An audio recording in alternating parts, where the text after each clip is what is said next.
Okay, we finally got our cylinder heads back from the head porter, and just kind of got it sitting on the block. We're getting ready to button everything up, and thought I'd get a quick shot of that. And I believe these will pick this little motor up quite a bit. Okay, we're going to be looking at checking piston to valve clearance. There's two ways to do it. We're going to do it both ways. This way, using a dial indicator, we've set our dial indicator up on the retainer for the valve. We've got checking springs in. If you want to go around and look at that. And the two places that the valves are going to be closest to the piston are going to be at 10 degrees before and 10 degrees after zero, depending on whether you're doing intake or exhaust. We're on our exhaust right now, and we are at 8 degrees. And what we do is we push down on the rocker arm, read the indicator with it up, and then do the math. So that right there is 90. So 90 thousandths there. And you want to look at it, especially when you're this close, you want to look at it in 1 degree increments around 10, maybe go all the way to 6 and all the way up to 14 to just make sure, because it won't necessarily be exactly 10 where your closest spot's at. So that's basically what we're doing there. We're also going to clay this engine, because the claying will take into account deflection of all the valve train components, and usually you will have greater piston to valve clearance with the clay method. So if it's close, like we're really close on these measurements, so we want to clay it, look at it, make sure that we are acceptable. So anyway, I just wanted to show real quick, and there's all kind of videos online about doing this in detail. So this is not really an instructional video on that. We're just kind of showing our process as we go.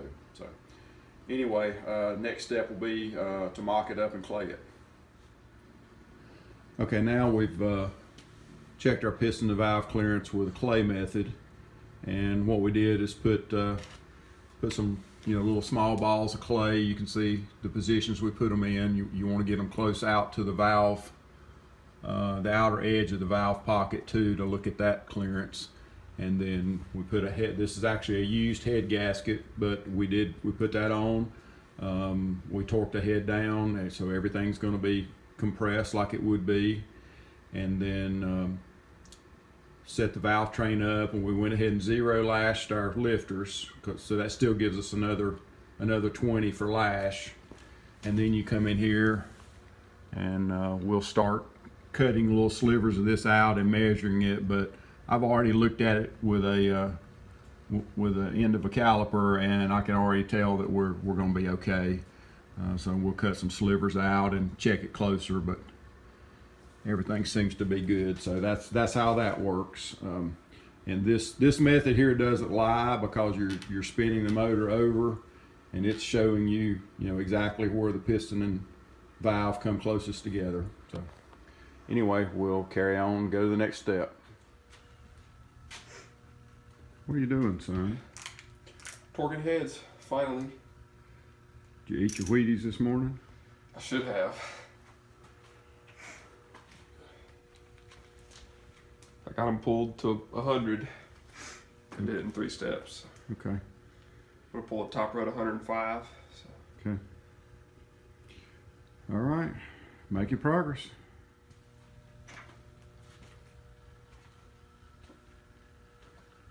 Now what are you doing? Torquing the other head. Yeah, I guess it takes 2, doesn't it? Unfortunately, it does. Who is this that showed up in the shop You're today? not, no.